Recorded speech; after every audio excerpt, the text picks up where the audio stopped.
आप महाराष्ट्र से हैं? हाँ, बॉम्बे से ही बेसिकली प्रॉपर।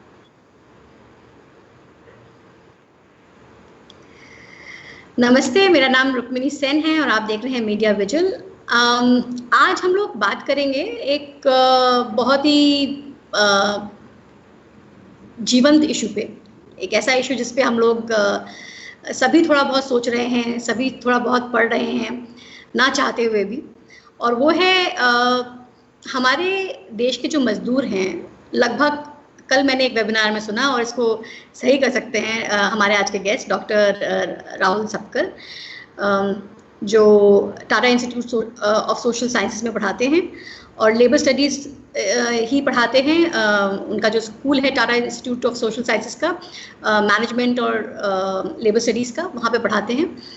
और राहुल सपकल इस वक्त एक्शन एड का एक स्टडी हुआ है जिसमें उन्होंने ये जो माइग्रेंट वर्कर्स हैं, जो सो कॉल्ड ऐसे वर्कर्स जो एक्चुअली गरीब हैं, माइग्रेंट वर्कर्स तो हम सभी हैं, उनके ऊपर एक स्टडी हुआ है कि कितने लोग थे और क्या उनकी हालत थी। उस पर उन्होंने एक स्टडी भी किया है जो शायद कल उस स्टडी को रिलीज़ भी किया जाएगा। और इसमें 11,500 वर्कर्स के साथ बातचीत हुई है। और ये जो एक्शन एड का जो स्टडी ग्रुप है या जो रिसर्च ग्रुप है, इसको हेड कर रहे हैं डॉक्टर राहुल सपकर। तो मैं कही थी कि अभी जो विषय बहुत ही हम लोगों के बीच में हम लोग सभी लोग डिस्कस कर रहे हैं वो है लगभग 5 मिलियन मजदूर, शायद उससे ज़्यादा।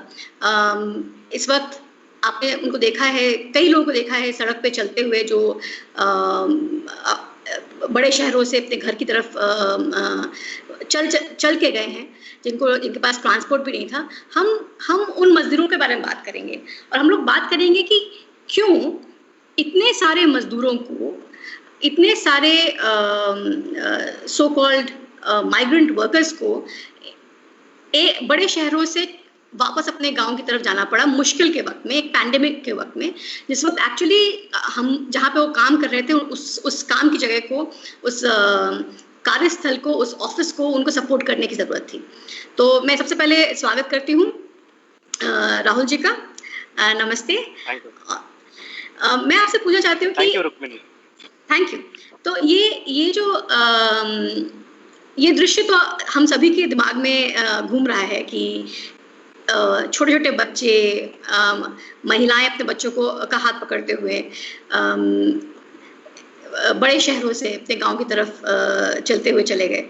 कई लोगों की मृत्यु भी हो गई इसमें, कई लोग एक्सीडेंट से उनको एक्सीडेंट फेस करना पड़ा। ऐसा क्यों हुआ राहुल जी? क्या उनका काम चला गया? क्या काम की जगह में ये सुरक्षा नहीं है कि अगर एक पैंडेमिक होता है तो उनकी देखभाल हो?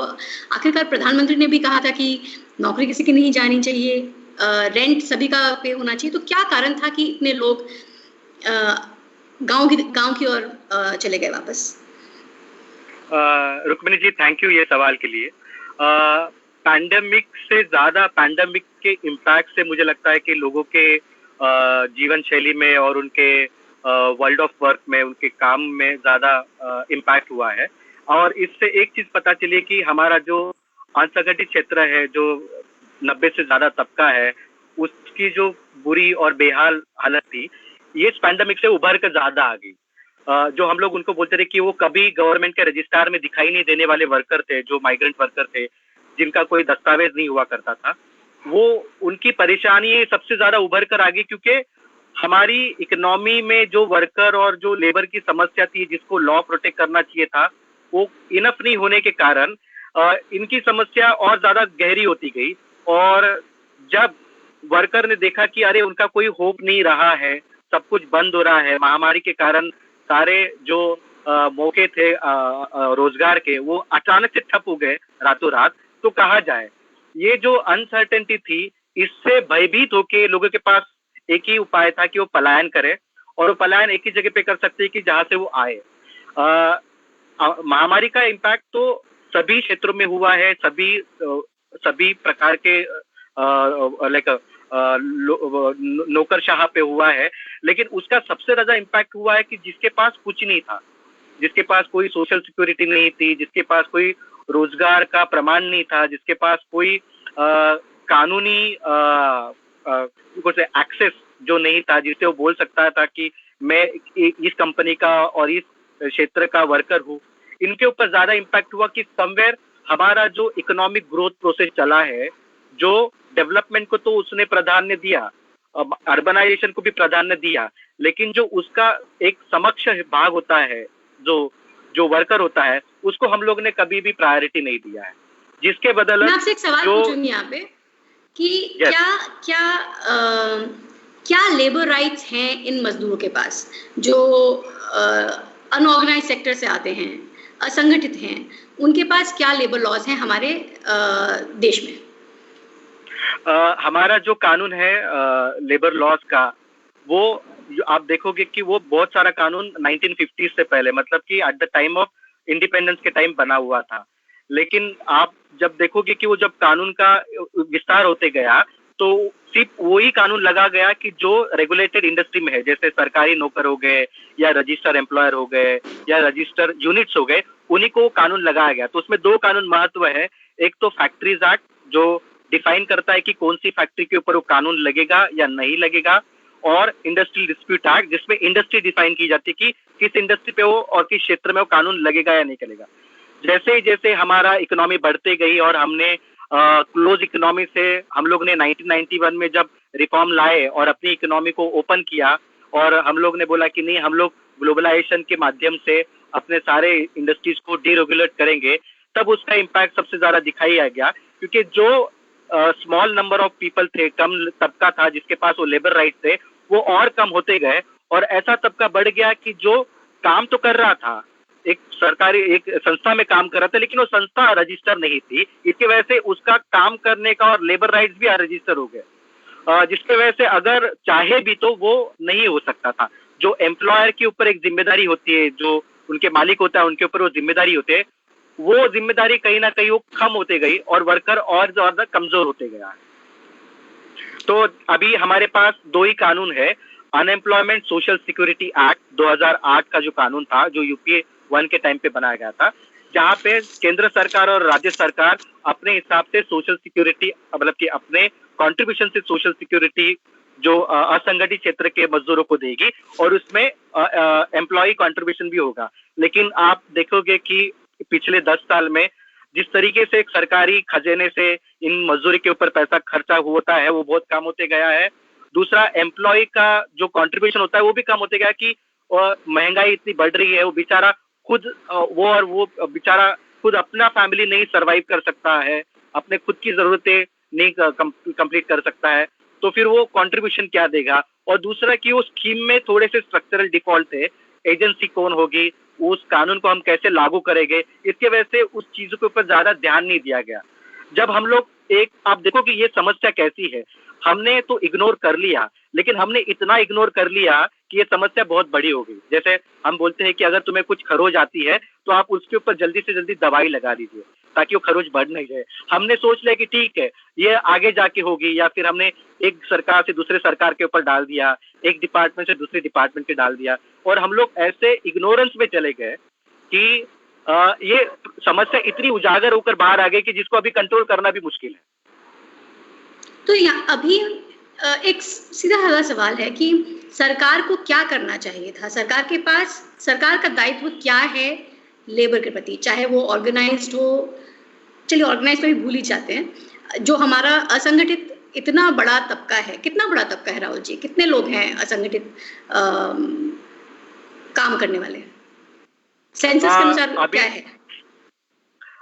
सेंसस का तो फिगर नहीं है, लेकिन पीएलएफएस के एस्टिमेट्स की वजह से असंगठित क्षेत्र का तबका ये टोटल 47 करोड़ है। टोटल अपना जो 47 करोड़ जो कर्मचारी वर्ग है वो असंगठित क्षेत्र से जुड़ा हुआ है, और टोटल हमारा जो तबका जो काम करता है ये टोटल हमारा 58 करोड़ के आसपास है, जो वर्किंग पॉपुलेशन है। इसमें 47 करोड़ ये असंगठित क्षेत्र से जुड़ा हुआ है, जिसमें सभी आते हैं, दिहाड़ी मजदूर आते हैं, वर्कर विद जिसके पास कोई कॉन्ट्रैक्ट नहीं होता है, वर्कर जो कंस्ट्रक्शन सेक्टर में काम करते हैं, वर्कर जो हाउस होल्ड इंडस्ट्री में जो घरेलू काम होते हैं उसमें काम करते हैं। तो ऐसी मोटी मोटी एस्टिमेट है। जिसके वजह से कोई अनुमान लगा, मतलब कि कोई ज्यादा एग्जैक्ट अनुमान नहीं दे सकते, लेकिन मोटा मोटी तरीके से ये तबका है। और अगर आप परसेंटेज में देखेंगे कि जितना मेहनत का समाज है भारत का, उससे 97% जो मेहनत का समाज का, ये असंगठित क्षेत्र से जुड़ा हुआ है। तो इतना बड़ा तबका, इसको सरकार कैसे इग्नोर कर सकती है? क्या कारण है? सरकार ने इग्नोर पॉलिसी से तो किया ही है, सरकार इग्नोर नहीं करना चाहिए। इसके पीछे दो महत्वपूर्ण रीजन है। सरकार का आप देखिए कि सारी नीतियां है, ये मुझे लगता है कि अगर आप 1970-80 के दशक देखोगे तो वो एक वर्कर सेंट्रिक हुआ करती थी। अभी का आप तबका देखोगे, ये पूरा एकदम बिजनेस ओरिएंटेड है, जिसको हम लोग बोलते हैं कि सरकार को हमेशा अपना एक रैंकिंग बढ़ाना होता है, जिसको हम ease of doing business ranking बोलते हैं, जिसको सारे देशों को लाइक वर्ल्ड बैंक, जागतिक बैंक कंपेयर करता है कि आपके देश में बिजनेस करना कितना इजी है। तो सरकारें सारी, स्पेशली जो गरीब देशों से आने वाली सरकारें हैं, जो विकसनशील देशों से आने वाली सरकार है, वो ये सारी सरकारों के ऊपर एक प्रेशर क्रिएट करती है कि नहीं, आपके यहाँ पे बिजनेस को प्राधान्य देने के लिए आपको ये कानून कम करना पड़ेगा, ताकि सारी आपकी जो जो रियायतें हैं वो मेहनतकश लोगों से ज्यादा आप बिजनेसमैन को ज्यादा दे सकते हैं। आप देखोगे पिछले 10 साल में यही एक्सरसाइज हो रहा है, पिछले सरकार में भी हुआ है, ये सरकार में भी हो रहा है। हमने अपना ज्यादा प्राधान्य बिजनेस को बढ़ावा देने के चक्कर में जो वर्कर जो होते हैं, जो बिजनेस को सबसे ज्यादा बढ़ावा देते हैं, उनको हमने पीछे छोड़ दिया है। तो अगर मैं इस स्थिति को चीन से कंपेयर करूं, क्योंकि कहते हैं कि चीन में भी बहुत प्रोडक्टिविटी है और बहुत लोगों से काम करवाते हैं, वहाँ पे लेबर लॉ और ये रेगुलेशंस क्या हमसे बेहतर हैं, हमसे बुरे हैं? कैसे आप कंपेयर करेंगे दोनों को? कंपेयर तो नहीं कर सकते हैं, क्योंकि चीन में अलग प्रणाली है, फिर भी वहाँ पे मार्केट लेड है, इकोनॉमी है, हमारे यहाँ पर भी है, लेकिन उनकी मार्केट लेड इकोनॉमी, ये सिंगल पार्टी ज्यादा डोमिनेट करती है। उस हिसाब से हमारे यहाँ पे प्रजातंत्र है। फॉर इंस्टेंस चीन में एक सिस्टम है, होकू नाम के सिस्टम में क्या होता है, जो ग्रामीण तबके का वर्ग होता है, उनको शहर में आने के लिए परमिट लेना पड़ता है, और वो परमिट हर शहर स्पेसिफिक होता है, जोन वाइज होता है। तो जब जब जोन में लोगों की कमियां पड़ती है, तो वो परमिट के हिसाब से उसको पूरा किया जाता है, which is a very old model, जिससे आप शहर में आने वाला मजदूर है उसके ऊपर आप कंट्रोल लगा सकते हो। भारत में वैसा सिचुएशन नहीं है। भारत में बहुत रोबस्ट डेमोक्रेसी है, वर्कर कहीं भी अपने हिसाब से जा सकता है, उसके पास कानूनी अधिकार है, संविधान उसको पूरा उसको प्राधान्य देता है कि आप कहीं भी ट्रैवल कर सकते हैं। इसकी वजह से वो अगर लगता है कि उसका जो श्रम है, अगर उसको लगता है कि मुझे ये स्टेट में या ये जगह पे मुझे श्रम कम लगता है और दूसरी जगह पे मेरे श्रम का ज्यादा मूल्य होगा, वो अपने हिसाब से कहीं भी जा सकता है। लेकिन इसका मतलब ये नहीं कि वो अपने विलिंगनेस से या फिर अपने वॉलंटरी से वो कर रहा है, ऐसा नहीं होता है। बहुत सारे घरेलू समस्या होती है, सामाजिक तबका होता है, वो भी डिसाइड करता है कि कौन सा समाज कहाँ जाएगा। जैसे एक एग्जांपल देगा कि क्यों ईंट की भट्टियों में काम करने वाला समाज दलित ज्यादा होता है या फिर आदिवासी समाज ज्यादा होता है, और आदिवासी समाज ये ज्यादा क्यों करते हैं। एक एग्जांपल और भी दूंगा, जैसे वडोदरा के पास बहुत सारा रिफाइनरी है, आप उसके आजू बाजू के क्षेत्र में देखोगे सबसे ज्यादा ट्राइबल पॉपुलेशन, आदिवासी पॉपुलेशन वहाँ पे माइग्रेंट वर्कर के स्वरूप से होता है। तो एक social location of a worker भी मैटर करता है कि वो अपना श्रम किसको दे, किसको ना दे, बिकॉज बहुत सारे घटक होते हैं जो उसके डिसीजन के ऊपर, उसके निर्णय के ऊपर ज्यादा उसका इम्पैक्ट होता है। तो हमारे यहाँ क्या असंगठित जो हमारा वर्कर्स का जो ग्रुप है, क्या उसका इतना बुरा हाल इसलिए भी है क्योंकि वो यूनियनाइज नहीं है? क्या यूनियनाइज होने की पॉसिबिलिटी है, या अगर आपके पास, अगर आप असंगठित हैं तो फिर यूनियन बनाने की कोई संभावना ही नहीं है? या आपने सही ऑब्जर्व किया, बहुत सही सवाल भी है। एक 1991 के बाद जब हम लोग ने मार्केट को ओपन किया और हमने बोला कि नहीं, हम जागतिकी की तरफ से जा रहे हैं, तो उसका सबसे बड़ा इम्पैक्ट हुआ ट्रेड यूनियन के ऊपर। क्योंकि जब आपने इंडस्ट्रीज को ओपन किया फॉरेन कंपटीशन के लिए, और जब ये इंस्टीट्यूशंस में जब कोई स्टेट का कंट्रोल नहीं होता है और ज्यादा से ज्यादा वर्कर संगठित नहीं होता है, तो असंगठित बनते जाता है, जिसका फायदा मुझे लगता है कि एम्प्लॉयर ने जो काम देने वाला है, जो बिजनेसमैन है, उसने ज्यादा किया है, क्योंकि उसको पता चल गया कि नहीं, अगर हम लोग संगठित वर्कर के साथ काम करेंगे तो ज्यादा नुकसान होगा। तो लेट हैव असंगठित क्षेत्र में असंगठित उनको करना चाहिए। और इसके दो रीजन भी है। एक तो वर्कर ये बहुत बड़ी पॉलिटिकल कॉन्स्टिट्यूंसी भी है जिससे आज की जो पॉलिटिकल पार्टी है वो भी बेनिफिट लेती है। तो उन्होंने भी उसको ज्यादा बढ़ावा नहीं दिया, पॉलिटिकल कॉन्स्टिट्यूशन को इग्नोर किया। उनको सिर्फ आप बोल सकते हैं इलेक्शन के टाइम पे ज्यादा उसका इस्तेमाल होता है, लेकिन नॉन इलेक्शन के टाइम पे कितने मजदूर वर्ग एकत्र आते हैं, कितने ट्रेड यूनियन एकत्र आते हैं। आई नो 10 जो सेंट्रल ट्रेड यूनियन है वो अपनी खुद की लड़ाई लड़ रहे हैं, लेकिन उनके भीतर भी एक डिवाइड कर दिया गया था कि नहीं, आप अगर संगठित क्षेत्र है तो आपको उन्हीं का इंटरेस्ट करना है। इसके लिए 1990 के दशक में और 2000 के पहले इसमें में उन लोगों ने सिर्फ जो संगठित क्षेत्र के वर्कर थे, गवर्नमेंट सेक्टर थे, ऑर्गेनाइज सेक्टर के, उन्हीं की आवाज को बुलंद किया। लेकिन बाद में उनको पता चला कि नहीं, उन्हीं की आवाज को बुलंद करना सही नहीं होगा, क्योंकि असंगठित क्षेत्र भी एक बहुत बड़ा तबका है और उनके साझे के सिवा आपको आगे बढ़ना नहीं पड़ेगा। अभी सारी ट्रेड यूनियन उनके बारे में भी बात करते हैं, लेकिन अभी मुझे लगता है कि थोड़ा हम लोग बस को छोड़ दिया है, हम लोग थोड़ा सा गाड़ी हमारी मिस हो गई। अभी थोड़ा और बहुत मेहनत करने की जरूरत है। पैंडेमिक ने एक मौका दिया है जिसके ऊपर सारे संगठित क्षेत्र को एकत्र आकर एक नया जो इनविजिबल था, जिसने कभी किसी संगठित क्षेत्र ने काम नहीं किया था, माइग्रेंट वर्कर, आज उनके साथ खड़े रहने की जरूरत। तो मेरा अगला सवाल है कि ये बहुत आवाज आ रहा है यहाँ पे, in the screen. So next question is कि अभी हम लोग सुन रहे हैं कि बहुत लेबर रिफॉर्म के बारे में। पहले तो हम ये समझाइए कि आजकल असल में जो शब्द होते हैं ना, वो उनका मतलब कुछ उल्टा सा होता है। तो मैं वो भी समझना चाहती हूँ कि लेबर रिफॉर्म जो जिसकी बात कर रहे हैं, क्या वो सच में रिफॉर्म होगा उससे, पहली बात। दूसरी बात, ये जो डिसमिसल ऑफ लेबर लॉस की बात हम सुन रहे हैं 3 स्टेट्स में हुए हैं, वो क्या है, उसका मतलब क्या है, वो हमें थोड़ा सा एलैबोरेट करके समझा दीजिए। हाँ, आई थिंक मुझे लगता है आपने ये सही सवाल पूछा कि जब लेबर लॉ आप चेंज बोलते हो, रिफॉर्म बोलते हैं, उसका एक सकारात्मक इम्पैक्ट लोगों के मन पे होता है। अरे नहीं, ये तो बहुत अच्छी चीज है, बट एक्चुअली अच्छी चीज नहीं है। लेबर लॉ रिफॉर्म नहीं है, ये लेबर लॉ रिग्रेसिव रिफॉर्म है। बेसिकली वो बहुत डिग्रेडेड है, जिससे आपको कानून के तहत आपको हक नहीं मिल रहा है, उल्टा आपसे हक छीना जा रहा है। तो कोई आपसे हक जब छीना जाता है तो वो अच्छी बात कैसे होगी? तो वो तो बुरी बात होगी। अभी इसको हम लोग दूसरे पर्सपेक्टिव में देखेंगे कि कैसा है। हमारे को ऑथर है प्रोफेसर श्याम सुंदर, जो XLRI में प्रोफेसर है, जो लेबर लॉ के बहुत जाने माने एक्सपर्ट भी है। वो और हमने बहुत सारे हमारे लेखों में लिखा है कि ये रिग्रेसिव लेबर लॉ एक तरीके की लॉलेसनेस से तैयारी करने वाला है देश में। जैसा कोई कानून नहीं होगा, कोई किसी के ऊपर राइट्स नहीं होंगे, जो सिर्फ श्रमिकों को ही नहीं, तो आप एज अ नागरिक, आपके ऊपर भी उसकी इम्पैक्ट होने वाला है, आपके हकों के ऊपर भी मतलब कि उसके ऊपर इम्पैक्ट होने वाला है। तो वो कैसे होगा? अभी देखिए कि जब सरकार को लोगों की सबसे ज्यादा राहत देनी चाहिए थी और लोग राहत मांग सकते थे, तो कानून के बेसिस के ऊपर मांग सकते थे। लेकिन 28 मतलब कि टोटल 36 स्टेट में से 3 स्टेट जो बड़े स्टेट है, जिसके पास माइग्रेंट पॉपुलेशन सबसे ज्यादा है, वो स्टेट ने लेबर लॉ चेंजेस कर दिए हैं। और ऐसे चेंजेस कर दिए कि जिससे वर्कर को राइट से मजबूत करने के अलावा उनसे वो राइट छीन लिए गए। और वो छीन लेकर हमने किसको दिए? हमने उसको प्राधान्य दिया कि जो छोटा नया जो फैक्ट्री आएगी, नया फॉरेन डायरेक्ट इन्वेस्टमेंट निवेश आएगा, हमने उनको प्राधान्य देने के लिए हमने वो राइट छीन लिए। मुझे लगता है कि इसका बहुत लंबा असर होने वाला है। राइट 2 प्रकार के होते हैं। एक तो राइट होता है कि जो एब्सोल्यूट होता है, जो आपसे कोई छीन नहीं सकता। दूसरा होता है कि राइट है ना,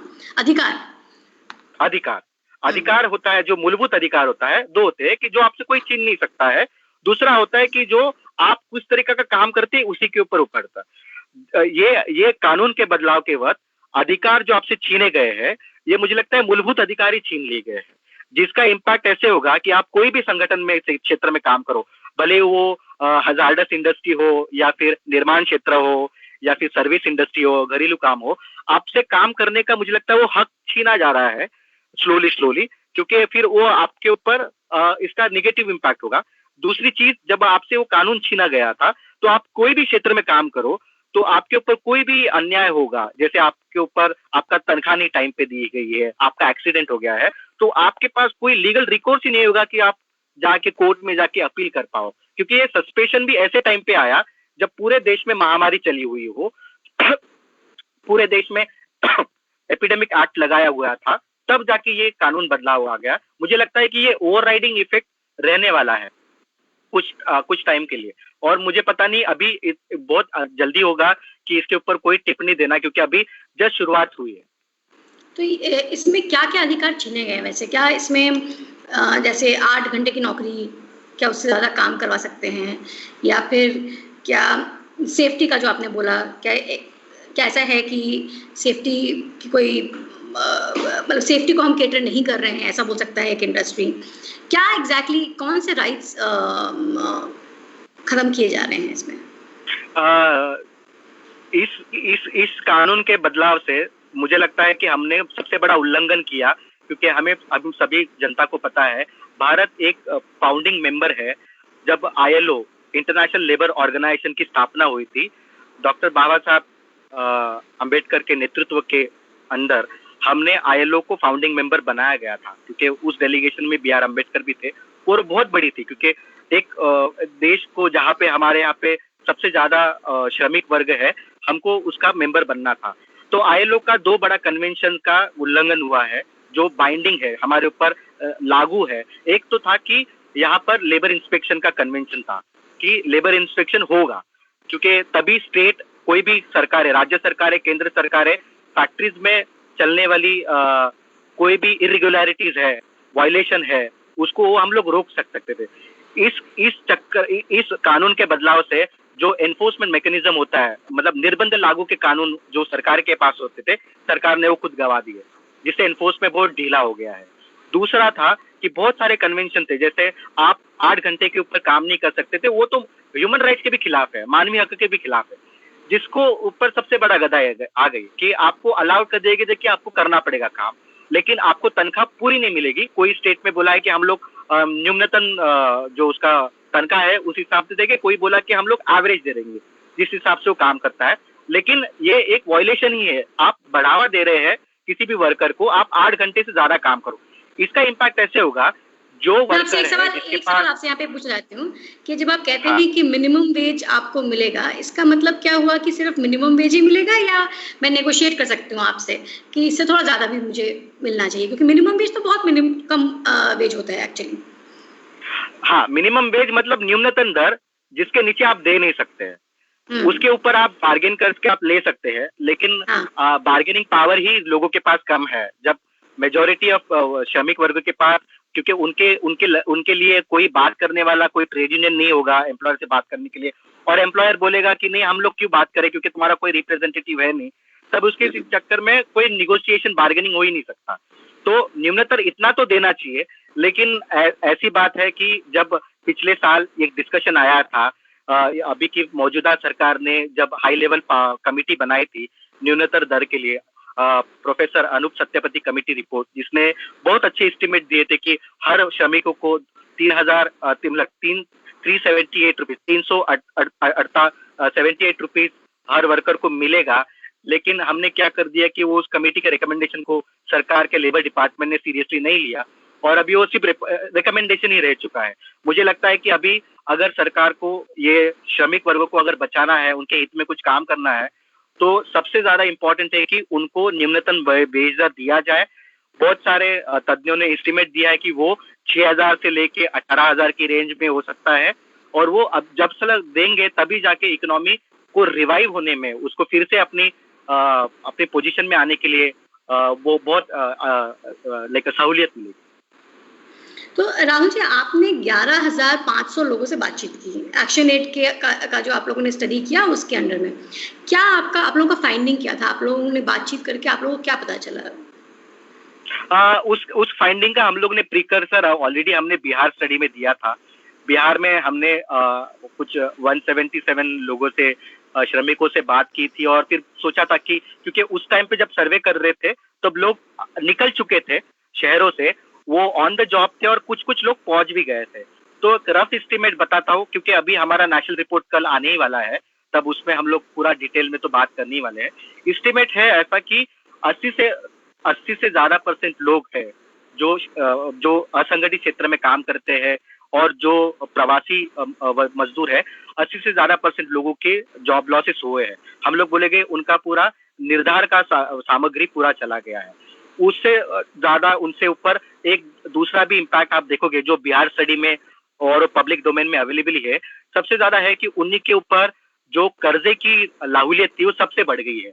मतलब 60% से 68% से ज्यादा लोग कर्जबाजारी हो गए हैं, क्योंकि लॉकडाउन के चक्कर में अभी कोई तनख्वाह आती तो है नहीं है, तो घर कैसे चलाए, तो लोग छोटे मोटे कर्जे लेकर जितना है अपना गुजारा कर रहे हैं और उसका प्रतिशत भी बढ़ गया है। तो बिहार स्टडी में हमने देखा है कि 68 से ज्यादा लोगों के पास कर्जा बढ़ गया है और वो सबसे भयानक है। कर्जा 2 प्रकार का होता है, एक तो लोगों ने अपने घर को संभालने के लिए लिया है, दूसरा एक है कि जो अभी गांव पहुंच गए हैं, अभी रबी सीजन आ रहा है, मानसून आ रहा है कि वहां पे खेतों को जोतने के लिए भी सामान चाहिए होता है, तो लोग जो अभी शहर गांव चले गए हैं तो लोगों ने कुछ बटाई पे जमीन ली है, तो हम लोग के कुछ फर्टिलाइजर्स खरीदने हैं, तो उसके लिए भी लोगों ने कर्जा लिया है ताकि वो मानसून की तरह अपना, क्योंकि वो तो रिटर्न आने वाले हैं नहीं है, क्योंकि हमारे सर्वे में वो क्लियरली बताया है 90% से ज्यादा लोगों ने बताया कि वो तो अभी शहर में आने वाले हैं नहीं।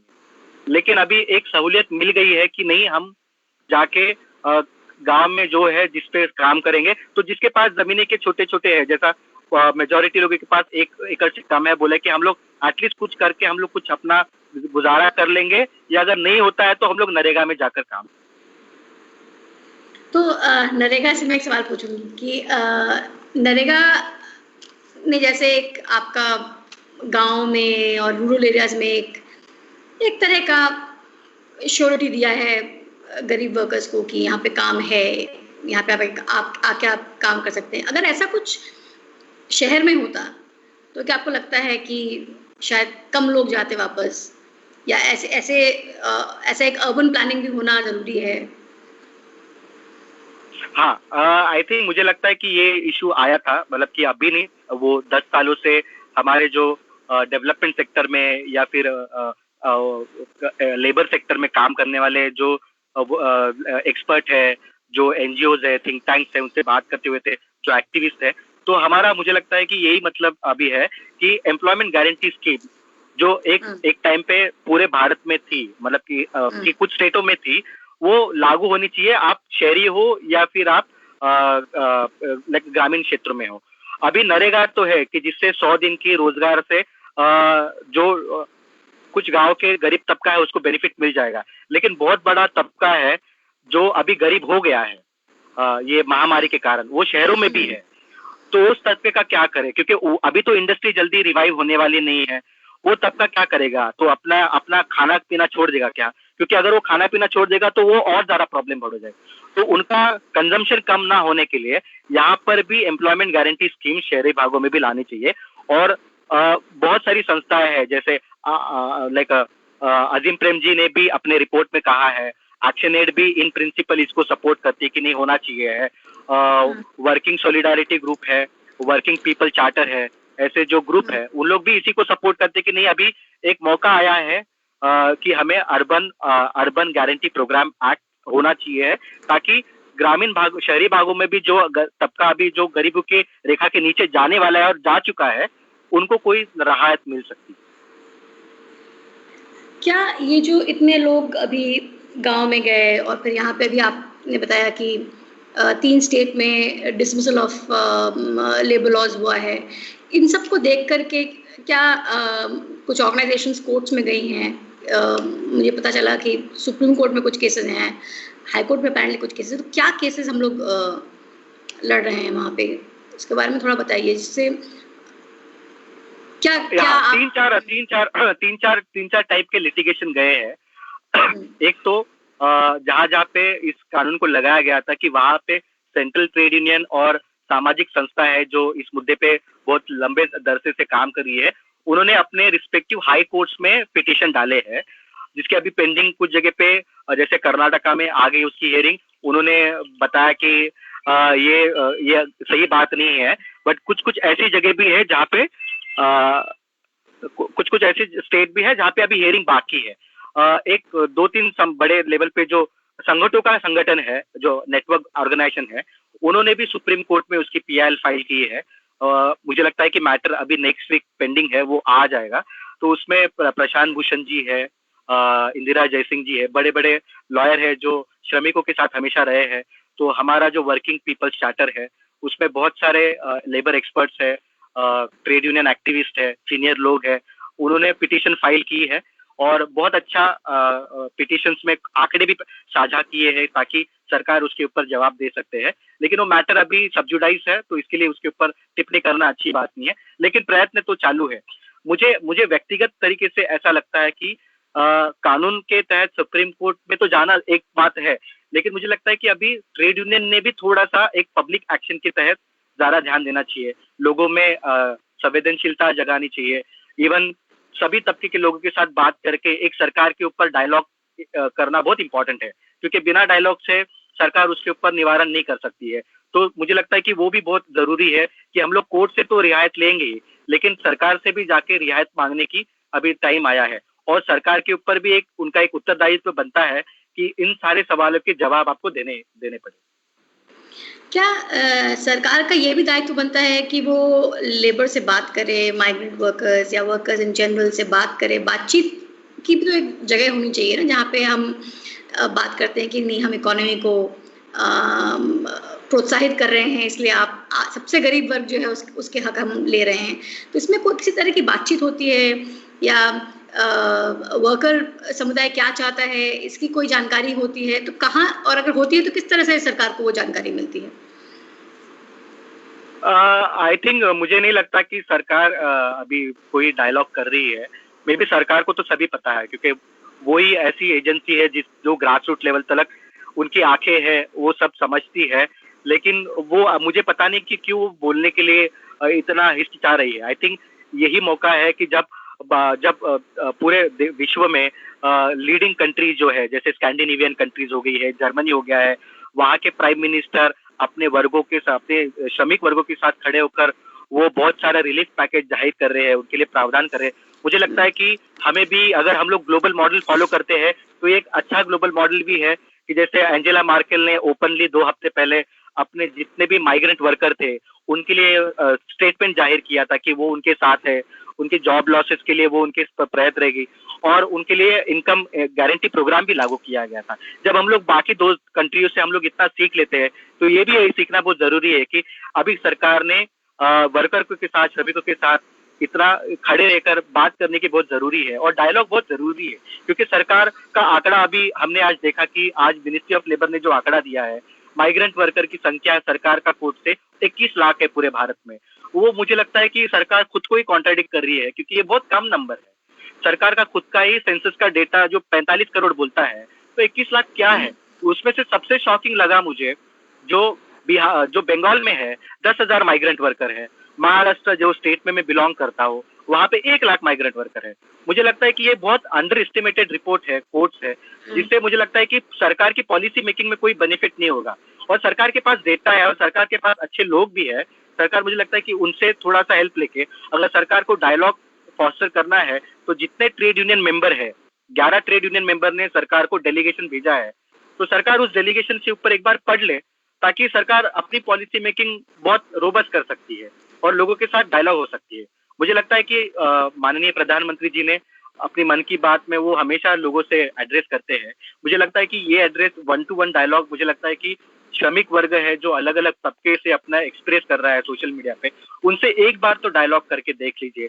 आई एम श्योर ओके, इनका अपील बहुत, आउटरीच उनका बहुत बड़ा है, लोग उनकी बातें सुनते भी है, वो वर्कर की भी बात सुनेंगे और वो खुद एक गरीब तबके से आते हैं, उनको पता है वर्कर की क्या समस्या है।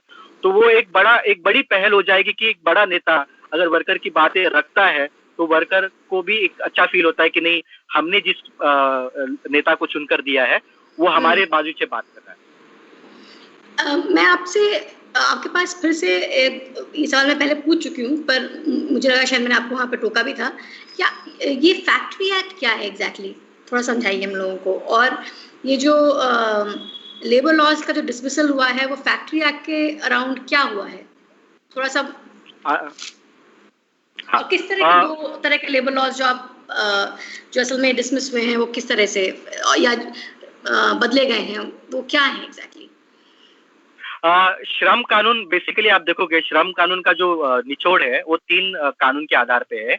एक तो फैक्ट्रीज एक्ट मतलब कोई भी कारखाना होता है, तो कारखाना जब रजिस्टर होकर आता है तो उसको आप संगठित करेंगे या असंगठित करेंगे, मतलब उसकी आप नोंदनी करेंगे या फिर उसकी आप नोंदनी नहीं करेंगे। तो उसमें डेफिनेशन दिया गया है फैक्ट्रीज एक्ट सेक्शन 2 में कि अगर आपके पास इलेक्ट्रिसिटी सप्लाई है, आप बिजली इस्तेमाल करते हैं, तो अगर आप बिजली इस्तेमाल करते हैं तो आपके पास अगर 10 लोग हैं और उससे ऊपर ज्यादा है तो आपको उसका लाइसेंस लेना पड़ेगा। सॉरी, 20 लोग हैं उसके ऊपर लाइसेंस लेना पड़ेगा। अगर आपके पास बिजली नहीं है लेकिन आप पावर लूम्स पे, हैंडलूम्स पे चलते हैं, तो आपको 40 के नीचे है तो आपको 40 के ऊपर है तो आपको लाइसेंस लेना पड़ेगा। तो 20 और 40 का ये जो दायरा है वो ऑलरेडी फैक्ट्रीज एक्ट में दिखाया गया है, जिसको हम लोग बोलते हैं कि श्रमिकों का एक बेंचमार्क बना के जिसपे आप डिसाइड करते हैं कि ये हमारा कैटेगरी है कि अगर आप उसके ऊपर चले गए, आपके पास इतने ज्यादा लोग काम कर रहे हैं फैक्ट्री में, तो आपको कानूनी हक से आपको नोंदनीकृत करना है। उससे आप कम है तो आपको नोंदनीकृत करने की जरूरत नहीं है। इसी का फायदा बहुत सारे एम्प्लॉयर ने भी लिया है, क्योंकि अगर वो नोंदनीकृत करते हैं तो एक होता है कि वो सरकारी नियमों के आधार के ऊपर उनको सारा पेपर वर्क करना पड़ता है। जैसे कुछ 14 उनको रूल बुक बनाने पड़ते हैं, रजिस्टर बनाने पड़ते हैं, जिसकी वजह से उनका टाइम भी बहुत ज्यादा जाता है और बहुत सारा श्रम भी ज्यादा है, कॉस्ट भी जाता है, जिससे वो नहीं करना चाहते। तो क्या करते हैं कि 20 लोगों को काम करने से अच्छा हम लोग 19 ही रखते हैं, तो ताकि हम लोग वो सरकार की रडार के नीचे से कमा जाते हैं। इंडस्ट्रियल डिस्प्यूट एक्ट जो है, जिसको लाइक विवाद एक्ट जो बोलता है कि जब भी कोई विवाद होता है श्रमिक वर्गों में, तो उस विवाद को हम लोग कैसे सुलझाएं, तो वो बहुत क्रिटिकल एक्ट है कि जिसमें अगर चैप्टर 5 भी है, 5 भी बताता है कि अगर आपके पास इंडस्ट्री 50 के नीचे है या 50 के ऊपर है, तो आप जब वो फैक्ट्री और कारखाना बंद करते हैं तो आपको सरकार से लिखित में एनओसी लेना पड़ता है। अगर सरकार ने एनओसी दिया तो ठीक है, अगर नहीं दिया तो फिर आप डिस्प्यूट पे चले जाते हो। वो एक्ट बहुत मायने रखता है, जिसकी वजह से 1983 में 84 में बहुत बड़े स्ट्राइक्स भी हुए थे। जो टेक्सटाइल वर्कर का स्ट्राइक जो था, इसी से बहुत मैटर पेंडिंग में था, जिसमें वो थ्रेशोल्ड बढ़ा के वो 300 कर दिया था। तो 300 मतलब क्या कि अगर आपके पास 300 से ज्यादा अगर आपकी कारखाने में काम करते हैं तो आपको लिखित में सरकार से परमिशन लेने की जरूरत है। अगर 300 से कम है तो लेने की जरूरत नहीं है। तो ये हर स्टेट वाइज बदलते रहता है, कुछ स्टेट में 100 है, कुछ स्टेट में 300 है, पर जनरली वो 300 का आंकड़ा दिया गया है कि आपको लिखित में लेना पड़ता था। जब हम लोगों ने ग्लोबलाइजेशन अपनाया नहीं था, उससे पहले ये कानून बहुत इंपॉर्टेंट था, क्योंकि सरकार का ब्यूरोक्रेसी, रेड टेपिज्म, उसमें बहुत लोगों का पेपर वर्क में बहुत टाइम फंस जाता था। और एक दूसरा एलिमेंट भी होता था कि सरकार पर जल्दी से परमिशन देती भी नहीं थी। लेकिन अभी वो कानून इतना इफेक्टिव है भी नहीं, सरकार परमिशन दे ही देती है, क्योंकि अभी इतना कंट्रोल रहा ही नहीं है। और ओनली होता है कि जब अगर ट्रेड यूनियन अगर स्ट्रांग होता है तब जाके आपको परमिशन लेने की जरूरत नहीं होती। लेकिन हमने अभी तक देखा है कि परमिशन इतने जल्दी से मिल भी जाती है, इतनी ज्यादा तकलीफ है नहीं। लेकिन क्या है कि कानून को हम लेबर श्रम कानून को हमने एक विलन की तरह पेश किया है। ये विलन ऐसा है कि अगर आपकी इकोनॉमी कम परफॉर्मेंस पे जाती है तो ये श्रम कानून है। लेकिन मैंने और हमारे श्याम सुंदर हमारे कलीग है, हमने हमेशा लिखते गए हैं कि श्रम कानून महत्व रखता ही नहीं है, क्योंकि श्रम कानून ऑलरेडी बहुत ढीला है, क्योंकि एनफोर्समेंट नहीं है। तो फिर इकोनॉमी के लिए क्या महत्व रखता है? इकोनॉमी के लिए श्रम कानून के अलावा बहुत सारी अदर चीजें भी महत्वपूर्ण होती है। तो जो जागतिक बैंक है उसका खुद का 2014 का सर्वे था, जिसमें उन्होंने इंडिया में जब सर्वे किया था 2000 से ज्यादा कारखाने के ऊपर, तो उन्होंने बताया कि ज्यादा से कारखाने इंडिया में रिपोर्ट करते हैं कि 70% ऑफ द कारखाने रिपोर्ट करते हैं कि उनको बिजली नहीं है। 57% कारखाने रिपोर्ट करते हैं उनको कर्जा नहीं मिलता है टाइम पे। सो ये जो चीजें हैं जो कोई भी इकोनॉमी को रन करने के लिए इंपॉर्टेंट होती है, जो हम लोग बोलते हैं कि सप्लाई साइड कंस्ट्रेंट जो होता है, उसको हमको ज्यादा ध्यान देने की जरूरत है। क्योंकि अगर आपको कोई भी धंधा चलाना है, बिजनेस करना है, आपको ये बेसिक चीजें बहुत चाहिए होती है। श्रम तो बाद में आ गया है, वर्कर तो मिल जाएगा आपको, लेकिन ये बेसिक चीजें हैं। फैक्ट्री में अगर आपके पास इलेक्ट्रिसिटी नहीं, आप कैसे चलोगे? जैसे अगर फॉर इंस्टेंस 3 स्टेट जहां पर आपने कानून में बदलाव किए हैं, आप जाकर देख दिए कि वहां पे लोड शेडिंग का क्या हालत है, कितने टाइम वहां पे प्रोडक्शन कर पाते हैं। तो बिजनेस उस स्टेट में सबसे ज्यादा नुकसान में इसके लिए भी जा रही है, क्योंकि अगर आपके पास टाइमली आपके पास इलेक्ट्रिसिटी नहीं होता है, आप प्रोडक्शन नहीं कर पाते हो, आप डिमांड कंप्लीट नहीं कर पाते हो, आप किसी को सप्लाई नहीं कर पाते हो, तो आपको तो बहुत पैसे का नुकसान हो जाता है। और वो नुकसान ना ही छोटे धंधे वाले को भी होता है, बट ऑल्सो जो वर्कर उसमें काम करता है, क्योंकि उसको भी तनख्वाह टाइम पे नहीं मिलती है। तो कानून को जो विलन की तरह प्रेजेंट किया गया है, कानून विलन नहीं है, उल्टा कानून बहुत बचाता है। श्रमिक कानून मुझे लगता है कि बहुत बचाता है। एक सिस्टम है जो स्कैंडिनेविया में चलता है, उसको हम लोग बोलते हैं कि फ्लेक्सिक्युरिटी मॉडल। तो वो कानून ऐसा है कि श्रमिक और जो एम्प्लॉयर है दोनों साथ में बैठ के डिसाइड करते हैं कि हम लोग, अगर हमारा इकोनॉमी में रिसेशन हो रहा है, महामारी चल रहा है, कि लोगों को निकालना है क्या नहीं, लेकिन हम लोग निकालेंगे, लेकिन हम उनको पूरा तनख्वाह देंगे। तो उन लोग निकालते हैं लेकिन आधी तनख्वाह देते हैं, और लेकिन ये गारंटी भी देते हैं कि जब इकोनॉमी नॉर्मल हो जाएगा उनको फिर से लिया जाएगा। एक जो साझेदारी होती है, जो अंडरस्टैंडिंग होती है, जो सरकार अलाउ करता है एम्प्लॉयर एम्प्लॉय के बीच में, वो कहाँ से इंडिया में मुझे लगता है वो मिसिंग है। और उसके लिए सरकार का बहुत जिम्मा बढ़ता है, जाके फिक्की और सीआई के रिप्रेजेंटेटिव है, वो साथ में आकर बैठ के ये साझेदारी बनानी जरूरी है। तो आप कह रहे हैं, जो सरकार कह रही है कि हमको अभी इकोनॉमी जो है पटरी पे लानी है वापस, इकोनॉमी का हाल बहुत बुरा है देश में, तो इसलिए हम लेबर लॉज बदल देंगे, ये लेबर लॉज हम हटा देंगे, है ना, ये रूल्स हम हटा देंगे। आप कह रहे हैं ये इसका जो लॉजिक है वो कम्प्लीटली अनफाउंडेड है और ये इलॉजिकल आर्गुमेंट है, आपको लगता है? जिसको कोई सपोर्ट भी नहीं करता है। जैसा मैं आपको एग्जांपल देना चाहता हूँ, सबसे ज्यादा लेबर लॉ रिफॉर्म हुआ है लैटिन अमेरिकन कंट्रीज में हुआ है, जो फिर से गरीब तबके का देश है। अफ्रीकन कंट्री में हुआ है। इनफैक्ट अफ्रीकन कंट्री में तो वर्ल्ड बैंक के चक्कर के वजह से उनकी एक मिनिस्ट्री भी है। जैसा आप घाना में देखोगे, रवांडा में देखोगे, एक मिनिस्ट्री है जो वर्ल्ड बैंक के लिए काम करता है, ease of doing index ministry, जो वर्ल्ड बैंक के इशारों पे काम करता है। तो मुझे लगता है कि जहां जहां पे हमने लेबर लॉ को ज्यादा रिफॉर्म कर दिया है, हमने बोला कि कानून की जरूरत नहीं, उस देशों में असंगठित क्षेत्र और बढ़ गया है। भारत में हम लोगों ने उल्टा उसका रखा। हम लोग को लगा कि कानून ज्यादा सख्त होगा तो फिर इनफॉर्मेलिटी बढ़ जाएगा, लेकिन भारत में कानून इतना सख्त है ही नहीं है, क्योंकि उसका एनफोर्समेंट ही नहीं है। फॉर इंस्टेंस, अगर आप रास्ते पे चलते हो तो आपको साइन बोर्ड दिखाया रहता है कि अगर आप ग्रीन लाइट होगी फिर भी आपको क्रॉस करना है। ओके, तो आपके ऊपर होता है कि आपको, अगर आप एक सक्षम नागरिक हो, अगर आप दक्ष नागरिक हो, तो आप कानून का पालन करेंगे। और आपको पता है कि अगर मैं कानून तोड़ूंगा तो कोई तो मुझे आकर फाइन मारेगा, एक एनफोर्समेंट होता है। वो डर ही नहीं है, जो डेटरेंस इफेक्ट बोला जाता है वो है ही नहीं, क्योंकि एम्प्लॉयर को भी पता है कि जो लेबर इंस्पेक्टर है, जो पूरे भारत में आई थिंक 1000 के नीचे है, पूरे भारत में 1000 के नीचे है, तो सोच लीजिए, और 13 लाख से ऊपर ज्यादा फैक्ट्रीज रजिस्टर है। तो अगर एक लेबर इंस्पेक्टर भी अगर एक पूरा साल में चक्कर लगाएगा, वो 10,000 फैक्ट्री नहीं कंप्लीट कर पाएगा। तो बेचारा लेबर एडमिनिस्ट्रेशन भी क्या कर पाएगा? तो वो नहीं कर पाएगा, उसके पास उतना कैपेसिटी नहीं है, इंफ्रास्ट्रक्चर ही नहीं है। तो ऐसे केस में तो लेबर लॉ ऑलरेडी कम ही हो गया ना, क्योंकि उसको कोई एनफोर्समेंट करने वाला है नहीं। तो फिर हम लोग क्यों इतना बोल रहे हैं कि लेबर लॉ स्ट्रिक्ट है, लेबर लॉ स्ट्रिक्ट है? लेबर लॉ हम लोग इसके लिए स्ट्रिक्ट बनाना चाहते हैं क्योंकि हमें पता है हमने बहुत सारी गलतियां की है, जिसका खामियाजा वर्कर पे कर रहा है। तो क्या गलती थी? असंगठित क्षेत्रों के वर्कर के ऊपर हमने जो ध्यान नहीं दिया है, जो ध्यान देना चाहिए था, उनके जो रोजगार के हक थे उनको हमको मजबूत करना चाहिए था। हमारा जो जीडीपी का सबसे बड़ा जो शेयर होता है वेजेस, वो पिछले 15 साल से इतना कम हुआ है, उसको बढ़ाना चाहिए था। ये जो फॉल्ट लाइन है, हम लोग उसके ऊपर अभी लिपापोती कर रहे हैं, हम उसको अभी अंदर डाल रहे हैं।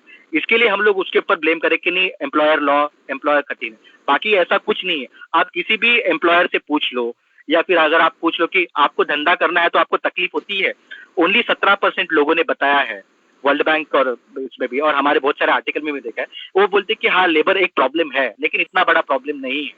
लेबर कब प्रॉब्लम आता है कि जब आपको ट्रेड यूनियन और बाकी सब चीजें होती है, जहाँ पे मोनोपोली सेटअप होता है, वहां पे प्रॉब्लम होता है। अगर ट्रेड यूनियन भी इतना प्रॉब्लम नहीं है, बेचारी उनकी खुद की हालत खराब है, ट्रेड यूनियन वो उनकी खुद की हालत खराब है, सरकारें उनके साथ कोई डायलॉग नहीं कर रही है, उनका कवरेज भी कम होते जा रहा है। I really salute 10-15 trade union है जो फिर भी आज वर्कर श्रमिकों के लिए काम करती है। तो ओवरऑल जो लेबर फाउंडेशन ऑफ डेवलपमेंट है वो ही खिसक गया है। तो अभी कैपिटल फाउंडेशन ऑफ डेवलपमेंट आने से ये सारी चीजें, ये हम लोग अभी तक लार्जली वर्किंग क्लास का बात कर रहे हैं। हम लोग भी श्रमिक हैं, आप और मैं भी श्रमिक हैं, तो हम लोगों के ऊपर क्या फर्क पड़ेगा? ये जो डिसमिसल ऑफ लॉज वगैरह की हम बात करते हैं, हम और पोस्ट 90 पे बाद में आते हैं, तो जो डिसमिसल की बात कर रहे हैं, मुझसे हम लोग पर क्या फर्क पड़ेगा? हमारी नौकरी पे क्या फर्क पड़ेगा? देखिए, अगर आपके पास कानून नहीं होता है, कानून का कोई अवसर नहीं होता है, तो आप एक मौका खो देते हो कि अगर आपके ऊपर कोई अन्याय होता है, आप highest court of the law में जाकर आप अपील कर सकते हो या फिर आप किसी को रिपोर्ट कर सकते हो। तो ये सबसे बड़ा होगा अगर आप असंगठित क्षेत्र में हो और संगठित क्षेत्र में हो, अगर आप मध्यम तबके हो या फिर आप निचले तबके हो या फिर आप कोई भी टाइप के वर्कर हो, वर्किंग क्लास के मेंबर हो, अ, कोई भी लेबर कानून या फिर मजदूरी कानून, ये आपका हक है। वो आपको, मुझे लगता है कि आपका संविधान देता है और ये आपका इंटीग्रल पार्ट है, आपका आपका नागरिकता का वो पार्ट है, वो आपसे कोई छीना नहीं जा सकता है। लेकिन अगर आप उसको डाइल्यूट करते हो तो उसका लार्जर कंसिक्वेंसेस होता है। फॉर इंस्टेंस, अगर आपसे बोला गया है कि ठीक है, आपके पास कानून नहीं है, हम आज आपको लेंगे और कल आपको निकाल देंगे, तो इमेजिन करो कि अगर आपको ऐसे सिचुएशन में आ जाते हो तो कितना बड़ा, हम लोग जो इकोनॉमिक्स में बोलते हैं प्रिकेरियस वर्क, जो ऐसा तबका है जो आपातकालीन असंगठित है और जो कभी भी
वापस आते हैं। तो राहुल, आप बात कर रहे थे मिडिल क्लास को क्या जानना चाहिए लेबर लॉस के बारे में, किस तरह से असर करेगा उनकी जिंदगी को? नहीं, मुझे लगता है मिडिल क्लास नहीं, सारे वर्ग के लोगों को जानना चाहिए कि कानून क्या है। जैसे एक नागरिक एज अ दक्ष नागरिक बनने के लिए आपको जैसे आपके मूलभूत अधिकारों की जानकारी होनी चाहिए, वैसे आपको लेबर लॉज की भी जानकारी होनी चाहिए। फॉर इंस्टेंस आपको न्यूनतम वर्ग मतलब कि वेजेस, मिनिमम वेजेस की कितना है यहाँ पर, अगर आपके पास कॉन्फ्लिक्ट होता है तो आप कहाँ पर जाना चाहिए। और for instance preventive of sexual harassment at the work place, अगर उत्पीड़न होता है तो आप कहाँ पर जा सकते हैं, क्योंकि ये आपको और ज्यादा मजबूत बनाते हैं और आपको एक मौका भी मिलता है कि इनकेस आपका कोई भी अधिकारों का हनन होता है तो आप कानूनी आपकी मदद सहायता आप ले सकते हैं। तो सिर्फ मिडिल क्लास ने ही नहीं, मुझे लगता है कि हर किसी क्लास ने, मुझे लगता है हर नागरिक ने ये जानने की जरूरत है। लेकिन मुझे मिडिल क्लास पे ज्यादा एम्फेसिस इसके लिए करना है, मिडिल क्लास बहुत ज्यादा वोकल होता है, गरीब तबका इतना नहीं है और सोशल मीडिया पे वो तबका बहुत ज्यादा हावी भी है, वो ज्यादा राइट्स के बारे में बात भी करता है। तो अगर मिडिल क्लास ने ज्यादा जानकारी लेके और रुचि लेकर अगर श्रम कानून के बारे में ज्यादा पढ़ लिख देंगे तो उनको पता चलेगा कि जितने श्रम के हम लोग विरोध में जाते हैं या फिर बोलते हैं कि नहीं कानून में बदलाव सही है, सरकारें सही कर रही है, तो उसका ज्यादा इम्पैक्ट वो खुद पर भी कर रहे हैं। क्योंकि अगर आज लेट्स से फैक्ट्री एक्ट नहीं रहता है और जिससे फैक्ट्री में काम करने वाला जो बंधुआ कॉन्ट्रैक्ट वर्कर है या फिर छोटे तबके का वर्कर है, वो अगर उसको तकलीफ होती है तो वही फैक्ट्री में जो मध्यम वर्ग जो मैनेजरियल पोजीशन पे जाता है उसको भी तकलीफ होगी, क्योंकि फैक्ट्री बंद होगी तो पूरे सबके लिए बंद होगी। ऐसा नहीं कि मतलब एक ही काम के बनने वाले, तो वो उसका इम्पैक्ट सभी पे होगा। लेकिन हाँ, कुछ इम्पैक्ट जो कमजोर वर्ग है उस पर ज्यादा होगा और कुछ है जरा कम कमजोर है उस पर कम होगा, लेकिन इम्पैक्ट सब पे वाला। तो मैं आपसे पूछना चाहती हूँ कि जैसे मेरी माँ कॉलेज में प्रोफेसर थी, एक सरकारी कॉलेज में प्रोफेसर थी। अब उनको पेंशन मिलती थी, उनकी जब नौकरी खत्म होती है 60 साल की उम्र के बाद उनको पेंशन मिलना शुरू हुआ। वो पेंशन जो है हमारे स्टेज में जो लोग आए, जो जर्नलिस्ट बने या जिन्होंने सरकारी नौकरियां नहीं की, उनको तो नहीं मिलेंगी। और कोई हमारे यहाँ स्टेट से भी अलग से कोई सोशल सिक्योरिटी सिस्टम है नहीं। अब हम लोग सुन रहे हैं कि कई सारी सरकारी नौकरियां जो थी वहां पे भी पेंशन धीरे धीरे बंद हो रही हैं। तो ये बदलाव कैसे कब हो गया? और मध्य वर्ग खास करके जो तबका था, जो पढ़ा लिखा थोड़ा तबका था उस वक्त, उसने इन सब चीजों को नोटिस ही क्यों नहीं किया? हम मतलब कहाँ हम लोग गड़बड़ी कर रहे हैं कि ये छोटा सा इंफॉर्मेशन जो हमारे पूरे ओल्ड एज में हम लोग कम्प्लीटली असहाय छोड़ सकता है, उसके बारे में हम लोग हमारी डिग्निटी को कम्प्लीटली खत्म कर सकता है, उसके प्रति हम लोगों का कोई सेंसिटिविटी या अवेयरनेस क्यों नहीं है?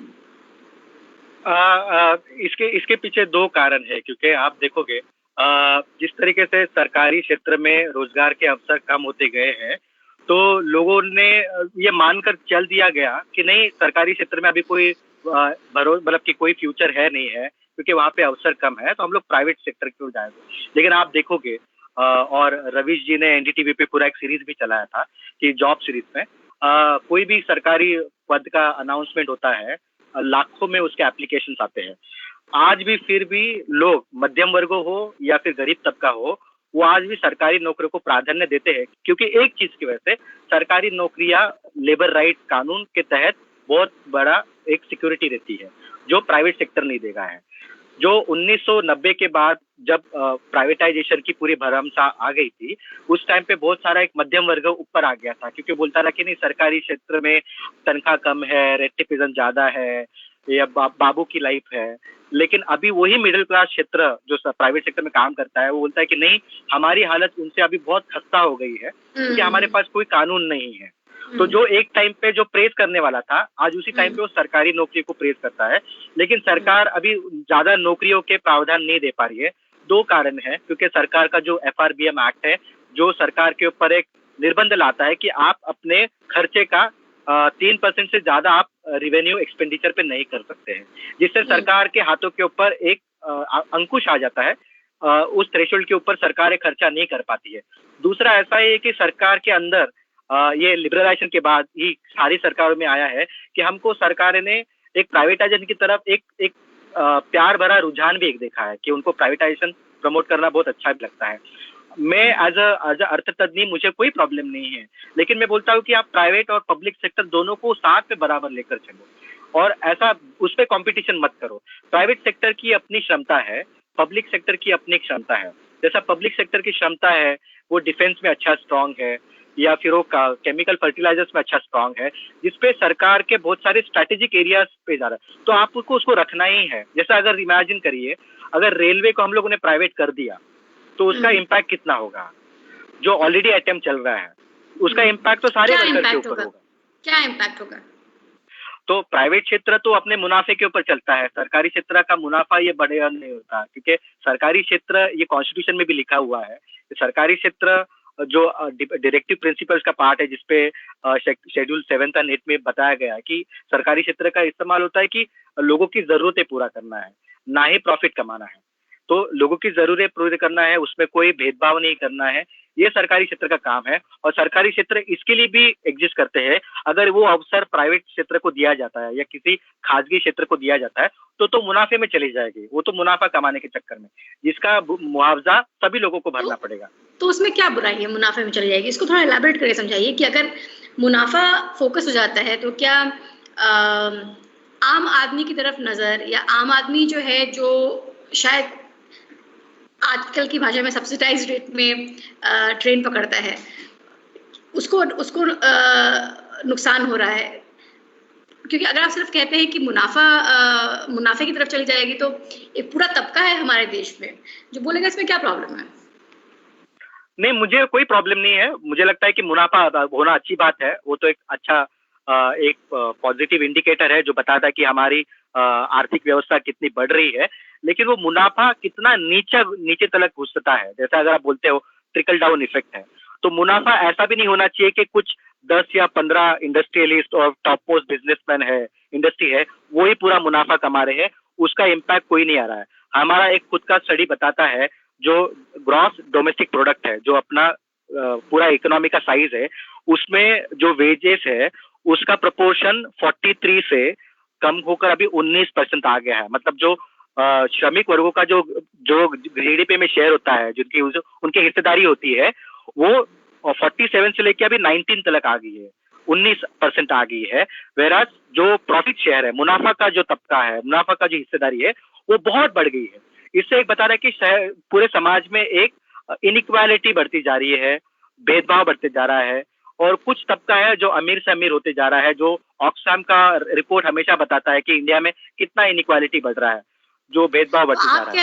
आप कह रहे हैं कि मुनाफे का मतलब हुआ कि जो ट्रेन चला रहा है, जो इंडस्ट्रियलिस्ट या जो मालिक ट्रेन चला रहा है, मुनाफा बेसिकली उसको सिर्फ हो रहा है, वहाँ पे जो श्रमिक वर्ग है उसको कोई खास मुनाफा नहीं होगा उससे, और जो ट्रेन चल रहा है उसको भी शायद नुकसान होगा, क्योंकि ट्रेन का जो टिकट है वो शायद और एक्सपेंसिव हो जाएगा, क्योंकि जब प्राइवेटाइज होता है तो शायद हो सकता है कि वो चेक एंड बैलेंस भी एक स्तर तक रहे, उसके आगे ना रहे। क्या आप ये कह रहे हैं? हाँ, तो जैसे जिम्मेदारी देनी है, जो इंजन चलाता है, लोकोमोटर है, उसके ऊपर पूरी जिम्मेदारी है कि बाबा आपको कम खर्चे में भी चलाना है, आपको मुनाफा भी कमाना है, लेकिन अगर आप मुनाफे की थोड़ा ज्यादा कमा भी लेते हैं तो आपको अपने जितने भी श्रमिक वर्ग है उनको बेनिफिट भी देना है। तो ये बहुत इंपॉर्टेंट है, क्योंकि वो ट्रिकल डाउन इफेक्ट तभी होगा जिसको हम लोग बोलते हैं कि शेयर प्रॉस्पेरिटी। अगर हम लोग बढ़े तो सब साथ में आगे बढ़े, ऐसा नहीं कि कुछ लोग आगे बढ़ गए और कुछ लोग पीछे चल गए, क्योंकि जो पीछे रह जाएंगे वो उसका इम्पैक्ट सबसे ज्यादा इम्पैक्ट होने वाला है, और उससे बहुत सारा इनइक्वालिटी बढ़ेगा, और फिर उसका आप देखोगे गरीबी रेखा के नीचे उन लोग ज्यादा सबका बढ़ते जाएगा। तो ये ट्रिकल डाउन इकोनॉमी सच में कुछ होता है? मेरे जितना एक्सपीरियंस है कि जो थियरी में तो होता है, प्रैक्टिकली कितना हुआ है पता नहीं है, लेकिन हाँ, थियरी में ट्रिकल डाउन इफेक्ट कुछ जगह पे देखे गए थे। जैसा ट्रिकल डाउन इफेक्ट आया गया था कि क्या महिलाओं के लिए आरक्षण इम्पोर्टेंट है या फिर गरीब तबके के लिए। मुझे लगता है कि उसका ट्रिकल डाउन इफेक्ट बहुत हुआ है कि एटलीस्ट कुछ तबका वो आगे आ गया है, वो क्लेम कर रहा है अपने राइट्स के बारे में है। कुछ जगह पे आ गया है, लेकिन सारी जगह पे ट्रिकल डाउन इफेक्ट नहीं हुआ है। फॉर इंस्टेंस जो पॉवर्टी एक्शन प्रोग्राम्स थे उसका ट्रिकल डाउन इफेक्ट ज्यादा होना चाहिए था, लेकिन जब गवर्नमेंट ने उसको आधार लिंक कर दिया तो उसका इफेक्टिवनेस चला गया। जैसा सरकार बहुत सारा अंत्योदय अन्न योजना के ऊपर या फिर बहुत सारा एंटी पॉवर्टी प्रोग्राम चलाती है, लेकिन सरकार जब इसको लिंक कर देती है आधार से तो वो एक बहुत सारा एक्सक्लूजरी चला जाता है कि जिससे ट्रिकल डाउन इफेक्ट नहीं होता है। तो in practice trickle down effect होना मुश्किल भी है, क्योंकि बहुत सारा सरकारी यंत्रणा के अंदर ही इतने सारे स्ट्रक्चर्स है जिससे वो पॉसिबल ही नहीं हो पाता है। ठीक है, तो मेरा एक आखिरी सवाल है कि ये जो इतने सारे लोग, लाखों लाखों लोग बड़े शहरों से छोटे शहर की तरफ निकले और गांव की तरफ निकले, इन हमारे लॉ में, हमारे कानून में क्या हो सकता था, या हम उनको क्या प्रोवाइड कर सकते थे कि ऑफ कोर्स वो जब भी जाना चाहे वापस जाए, कोई भी, मैं भी अगर कहीं जाना चाहूँ तो वापस जा सकती हूँ, उसमें एजेंसी और चॉइस का एक एलिमेंट तो डेफिनेटली हमेशा रहना चाहिए, पर कानून की ओर से हम क्या प्रोवाइड कर सकते थे, हम किस तरह से चीजें और कंफर्टेबल कर सकते थे अपने वर्कर्स के लिए? मैं आपको थोड़ा सा इतिहास में लेकर जाना चाहता हूँ। जब पहला नेशनल लेबर कमीशन बना था 1969 में, तब उनके रिकमेंडेशन के तहत inter state migrant labour act भी आया था, 1970 का है। और मुझे लगता है कि बहुत इंटरेस्टिंग एक्ट था, जिसपे जो भी वर्कर या जो भी श्रमिक एक शहर से दूसरे शहर, एक राज्य से दूसरे राज्य में जाता है, तो जाने वाला राज्य, मतलब कि भेजने वाला राज्य और जो उसको लेने वाला राज्य है, उसके ऊपर एक दायित्व बनता था, आप उसका रिकॉर्ड बना के रखें। देखिए कि उसके मेहनत कश और उसके राइट्स का हनन तो नहीं हो रहा है, और उसके लिए एक स्पेशल लेबर इंस्पेक्टर की नियुक्ति की जाती थी। लेकिन over a period of time हमने देखा है कि 1996 के बाद ही उस कानून का, मतलब कि उस कानून की पावर जो थी, उसका इफेक्टिवनेस था, वो हम लोगों ने डाइल्यूट करते चले गए, क्योंकि उसको हम लोग ने ज्यादा साझा भी नहीं गया था, और उसको हम लोग ने ज्यादा उसके ऊपर ज्यादा बात करना भी बंद कर दिया था। मुझे लगता है कि जब आप देख रहे हैं कि आनंद विहार में या फिर रेलवे स्टेशन पे आज लाखों और करोड़ों लोग मजदूर आ गए, और सरकार बोल रही है कि आपको डेटा लेकर आ रहा है, और सरकार बोल रही है कि हमारे पास डेटा है नहीं। अगर ये यंत्रणा होती, अगर हमने उसको पीछे नहीं छोड़ा होता, तो आज सरकार के पास इतनी पुख्ता यंत्रणा होती ताकि वो माइग्रेंट वर्कर को सही सलामत अपने घर पे अपना छोड़ आ पाती थी। आज सरकारें जो आंकड़े दे रही है कि लाइक 21 लाख, मुझे लगता है कि बहुत कम आंकड़ा है। अगर सरकार ने उस प्रावधानों के तहत किया होता था, तो सरकारें इसकी जिम्मेदारी जो माइग्रेंट वर्कर का कंट्रैक्टर होता है उसके ऊपर भी जिम्मेदारी देती थी, जो भेजने वाला राज्य है उसके ऊपर भी जिम्मेदारी देती थी, और जो लेने वाला राज्य है उसके ऊपर जिम्मेदारी देती थी। लेकिन मैं बताता हूँ कि 1990 के बाद जो दौर चला था, ये सारे राज्य इसमें इकट्ठा जिम्मेवार है, क्योंकि किसी को बताना नहीं है कि हमसे कितने लोग चले गए हैं, और किसको ये बताना भी नहीं कि हमारे पास कितने लोग आए हैं, क्योंकि ये इन्फॉर्मेशन अगर जाती है तो एक इंडस्ट्री में इनकॉम्पिटिटिवनेस आता है। जैसा महाराष्ट्र में इंडस्ट्री क्यों आती है, क्योंकि यहाँ पे कम तनख्वाह पे मजदूर काम करता है। ये इन्फॉर्मेशन स्टेट को ज्यादा उसको रिवील नहीं करनी है, या फिर दूसरे स्टेट को ये बताना भी नहीं कि हमारे यहाँ पे मजदूर, क्योंकि मजदूर की पुख्ता हालत ये स्टेटमेंट से, ये स्टैटिस्टिक्स से बाहर आती थी। तो हमारा जो प्रयास था कि हमने उस कानून को सक्षम नहीं किया, इसकी वजह से दुविधा बढ़ गई है। अभी हमने लिखा है और बाकी लोग हमसे सहमत भी है कि इस कानून को और मजबूत करने की जरूरत है, क्योंकि अभी जो 4 कोड सरकारें डिस्कस कर रही थी, जिसमें वेज कोड तो ऑलरेडी पास कर दिया है, बाकी 3 कोड आ रहा है, माइग्रेंट वर्कर का कहीं जिक्र नहीं है। तो माइग्रेंट वर्कर का कानून को फिर से लाना इम्पोर्टेंट है, और माइग्रेंट वर्कर के ऊपर बात करना भी इम्पोर्टेंट है। और कोविड-19 ये महामारी ने एक अवसर दिया है कि हमने जो गलतियां की है, कि हमने उनके आवाजों को नहीं सुना है, आज वो मौका हमें मिला है कि एटलीस्ट वो आवाजों को सुनो, ताकि आगे जाकर ये तबका फिर से और ज्यादा वल्नरेबल और बहुत ज्यादा प्रिकेरियस कंडीशन में ना चले जाए। जब मेरा आखिरी सवाल कि क्या, सॉरी इससे पहले ही मैंने आखिरी सवाल बोला था, पर मेरा आखिरी सवाल है एक्चुअली कि अगर हम 4 करेक्टिव मेजर्स की बात करें कोविड-19 को देखते हुए, जिस तरह से यहाँ से पलायन लिटरली हुआ है लोगों का, क्या वो 4 या 5 आप करेक्टिव मेजर्स की बात करेंगे जो सरकार को करने की जरूरत है इमीडिएटली? अभी रिवर्स माइग्रेशन तो बहुत बड़ा सीरियस प्रॉब्लम होने वाला है, और ये स्टेट में हो रहा है कि जहाँ पे ऑलरेडी ह्यूमन डेवलपमेंट इंडेक्स कम है, सरकार के पास कम सुविधाएं है, साधन है ताकि वो एम्प्लॉयमेंट जनरेट कर पाए। तो सरकार से, सेंट्रल गवर्नमेंट से यही रिक्वेस्ट रहेगा, रिकमेंडेशन रहेगा कि उनको ज्यादा से ज्यादा फिस्कल स्टिमुलस के पावर दे दे, ताकि वो अपना खर्चा बढ़ा पाए। अभी ये मौके में जब सारे सरकारें, इसका क्या मतलब हुआ जो आपने बोला फिस्कल जैसा अगर सरकार के पास अगर 100 रुपया अगर सरकार कमाती है तो उसका सिर्फ 104 रुपया ही सरकार उसके ऊपर खर्चा कर सकती है। तो 4 रुपया ज्यादा आमदनी किसी से आप उधार लेके आप उसको चुका सकते हैं। तो आप बैंक से ले सकते हैं या केंद्र सरकार से लेते हैं या रिजर्व बैंक से ले सकते हैं। मुझे लगता है कि अभी मौका ऐसा आया है कि आप 4 रुपए से जगह आप वो लिमिट आप 20 कर दो, ताकि ज्यादा से ज्यादा सरकारें जिसके पास कम रेवेन्यू जनरेटिंग कैपेसिटी है, जिसके पास इतने साधन नहीं है, वो एटलीस्ट सरकार से पैसे लेके वो अपने जो पब्लिक सेक्टर और पब्लिक प्रोविजन ऑफ गुड्स है, जैसा हेल्थ, सैनिटेशन, एजुकेशन, इसमें वो ज्यादा पैसे लगाए, ताकि आने वाला जो मजदूर है वो और दयनीय न हो जाए। सेकेंड इंपॉर्टेंट चीज है कि एम्प्लॉयमेंट गारंटी एक्ट में number of workers means number of job card holders की संख्या और बढ़ानी चाहिए। नरेगा एक्ट का थोड़ा सा एक लिमिटेशन भी है जो हमेशा हम पढ़ते हैं। नरेगा एक्ट में बताया जाता है कि 60% आप जो पैसा मिलता है वो 60% आपको कैपिटल एक्सपेंडिचर मतलब निर्माण क्षेत्र में लगाना है, जैसे रॉ मटेरियल हो गया है या बाकी जैसे क्या 60% तनख्वाह देने में जाना है, 40% निर्माण क्षेत्र में जाना है। तो मुझे लगता है कि वो कैप आपको करके वो 90 और 10 करना चाहिए। 90% आप तनख्वाह दे सकते हैं और 10% आप रॉ मटेरियल मतलब सीमेंट लाना है या फिर कुछ और चीजें लाना है, तो उस पर आपको करना पड़ेगा, ताकि वो स्कीम का ज्यादा से ज्यादा पैसा तनख्वाह देने में लोगों के पास जाए। और जो सीलिंग है वो सीलिंग और बढ़ा दिया जाए, ताकि लोगों को प्रोत्साहन मिले कि एटलीस्ट पिछले 3-4 महीने तक आप नरेगा में जाकर काम कर सकते हैं और आप ज्यादा से ज्यादा उसका फायदा ले सकते हैं। तीसरा एक रहेगा कि सरकार के पास अभी जो सरकारें पिछले जहाँ पे रिवर्स माइग्रेशन ज्यादा हो रहा है वो सरकारें हैं जहाँ पे इंडस्ट्रियल यूनिट कम है भी और नहीं भी है।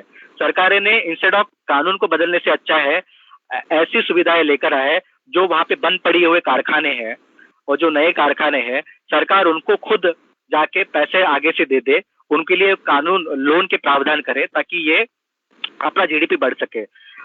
आज जैसे आपने पीछे देखा होगा पिछले इकोनॉमिक सर्वे में जब पूरे देश में मैन्युफैक्चरिंग सेक्टर का जब जीडीपी दर कम हुआ था, केरला मात्र एक ऐसा स्टेट था जो 7% पे ग्रो कर रहा था। तो भारतीय शास्त्री अचकित हो गए कि केरला ने ऐसा क्या कर दिया। अगर आप उनका इकोनॉमिक सर्वे का रिपोर्ट देखोगे, केरला सरकार ने जितने भी बंद पड़े हुए यूनिट थे, कारखाने थे, उनको बोला कि आप ये कर्जा ले लेकर आप उसको चालू करो। और जो कारखाने जो बंद होने के कगार पे थे उनको बोला कि नहीं आप उसको चालू रखो, हम उसको आप पैसा देंगे। और सरकारी बैंकों ने, कोऑपरेटिव्स ने बोला कि आप पैसा लेकर आप एटलीस्ट प्रोडक्शन चालू रखो, ताकि प्रोडक्शन चालू रखने से लोगों को काम मिलता है, काम मिलने से लोगों के घर में आमदनी आती है और लोग कंजम्पशन करते हैं। तो वो कंजम्पशन साइड को फेल होने नहीं दिया। हेलो, हाँ सॉरी, हाँ, तो कंजम्पशन साइड फेल नहीं होता है। तो ये अभी इम्पोर्टेंट सवाल है। एम्प्लॉयमेंट गारंटी 6 शहरी और ग्रामीण जगह पर भी करना जरूरी है, शहरी भागों पे ही नहीं, ग्रामीण भागों पे नहीं, उस पे भी करना जरूरी है। और मुझे लगता है कि सरकार को अभी ज्यादा से ज्यादा पब्लिक स्पेंडिंग देना है। जैसे अभी जो पैकेज अनाउंस किया है, रिलीफ पैकेज है, जो एस्टिमेट में जो 20 लाख करोड़ बोला जाता है वो बहुत कम है एज कम्पेयर टू जो डैमेज हुआ है। आप देखोगे कि हमारा सेंट्रल स्टैटिस्टिकल ऑर्गेनाइजेशन ने बताया कि जीडीपी का ग्रोथ रेट अभी 3% हो गया है, जो पिछले साल में वो 4.5 या 6%, उससे पहले 6% हुआ करता था। मतलब हमारा जीडीपी का साइज बहुत कम हो गया है। तो अगर उस लेवल पे लेकर जाना है, पटरी पे लेकर आना है, तो सरकार को ज्यादा से ज्यादा खर्चा करना होगा। जो सरकार डरती है और बहुत सारी सरकारें सोचती भी कि नहीं हमारा फिस्कल डेफिसिट ज्यादा हो जाएगा, मुझे लगता है कि विकसनशील देशों में फिस्कल डेफिसिट ही ऐसा मौका है ताकि हम लोग को हमारी रोजगारों के इशू है या फिर पब्लिक प्रोविजन गुड है, सोशल सिक्योरिटी है, उनके ऊपर ज्यादा से ज्यादा खर्चा होगा। तो ये 4 इशू। एक सवाल आया है हमारे पास कि क्या कोविड-19 की वजह से आपको लगता है कि बाल श्रम जो है वो बढ़ेगा, चाइल्ड लेबर जो है वो बढ़ेगा, और उस पर किस तरह से रोकथाम लगाई जा सकती है? ये कानून में ऐसा हुआ है, जो 3 स्टेट में कानून के बदलाव हुए हैं, जहाँ पे बोला है कि ठीक है like prevention of child and adolescent labour act के तहत तो प्रोविजन दे दिया है, लेकिन ये कानून अगर एनफोर्समेंट अलाउ नहीं करता है, जहाँ पे कोई लेबर इंस्पेक्टर जाके वो तहकीकात करे, वो ही हटा दिया गया है, तो चाइल्ड लेबर डिटेक्ट कौन करेगा? क्योंकि एम्प्लॉयर तो नहीं बताएगा, क्योंकि जो व्यक्ति, जो कारखाना चाइल्ड लेबर को रखेगा क्योंकि उसको चीप लेबर चाहिए। वो खुद से जाकर थोड़ी बोलेगा कि हमारे यहाँ पे बाल मजदूर काम करते हैं। तो जो उसको डिटेक्ट करने वाला था, अगर वही मैकेनिज्म कम हो गया है तो वो जाने वाला हो जाएगा। लेकिन मैंने 2-3 जगह पे लिखा भी है, कोविड-19 का चिल्ड्रन के ऊपर सबसे ज्यादा इम्पैक्ट होने वाला है 2 तरीके से, ठीक है। रिवर्स माइग्रेशन हो गया है, तो रिवर्स माइग्रेशन से क्या हुआ है कि जो श्रमिक वर्ग था, जो कम पैसे में काम करता था अर्बन एरियाज में, वो अभी रिप्लेस हो जाएगा। क्योंकि अर्बन एरियाज में आपको लोग तो चाहिए ना, मध्यम वर्गीय के घर में जाने के लिए, कचरा साफ करने के लिए, घर में साफ सफाई के लिए लोग तो चाहिए आपको, या दुकान में छोटे मोटे काम करने के लिए। वो उसकी डिमांड कौन कंप्लीट करेगा? तो ये कंप्लीट करेगा जो उस राज्य का एकदम दुर्गम भागों में रहने वाला जो मजदूर वर्ग है, वो उसको रिप्लेस करेगा। और उसका ज्यादा से ज्यादा इम्पैक्ट ऐसे फैमिलीज के ऊपर आएगा जो ऑलरेडी गरीबी रेखा के नीचे है। तो हमको खुद को गरीबी रेखा से ऊपर आने के लिए, वो जो गरीब तबके के कुटुंब है, वो अपने बच्चों को भी बाहर भेज देंगे। और इसी की वजह से चाइल्ड लेबर ना ही गरीबी शहरी भागों में, ग्रामीण भागों में भी उसका प्रचार बढ़ेगा, क्योंकि ऑलरेडी ये तबका गरीबी रेखा के नीचे चला गया है। तो जो गरीबी से बाहर आने के लिए उनको भेजना ही पड़ेगा। दूसरा, अगर आप देखोगे कानून में एक अच्छी सहूलियत है कि कानून में ऐसा एकदम डिस्टर्बिंग फैक्ट है, सहूलियत भी नहीं है, कि आप आपके कुटुंब के साथ हो तो आपको चाइल्ड लेबर नहीं है। जैसा अगर कोई मम्मी पापा है, उनके साथ कोई बच्चा है, वो एज ए हेल्पिंग लेबर काम कर सकता है। तो अगर मम्मी पापा किसी के घर में मेड बन के काम करने जाते हैं, तो किसी मध्यम वर्गीय या उच्च मध्यम वर्गीय में काम करते हैं, उनके साथ उनका बच्चा भी आता है, वो भी काम कर लेगा, तो वो कानून के तहत वो चाइल्ड लेबर नहीं है, वो तो मदद कर रहा है अपने कुटुंबों को। तो वो इस तरीके से इंसिडेंट्स बढ़ेंगे, जिसका खामियाजा बेचारे गरीब तबके के लोग और श्रमिक, लाइक बाल मजदूर, और जो एडोलसेंट वर्कर होता है, जो 15 से 17 के बीच में होता है, जो अपरिपक्व होता है, उनको वो भी उसका खामियाजा बढ़ेंगे। Thank you very much doctor Sapkal, आपने इतना वक्त दिया हम लोगों को और ये जानकारी दी। हम कोशिश करें कि, और रिक्वेस्ट भी करेंगे कि आप एक बार फिर हमसे बातचीत करें, क्योंकि ये बहुत छोटा सा वक्त रहा और बहुत सारी बातें करने को थी जो मैं अभी नहीं इंक्लूड कर रही हूँ। तो लेकिन थैंक यू वेरी मच। और हम लोग आशा करते हैं कि ये बातचीत का सिलसिला जारी रहेगा और आप लोग जो काम कर रहे हैं उसका असर कहीं पे सरकारी रूल्स एंड रेगुलेशंस में भी हमको दिखेगा। और इसी उम्मीद के साथ बहुत बहुत धन्यवाद। Thank you Rukmini ji, thank you, thank you very much, thank you very much.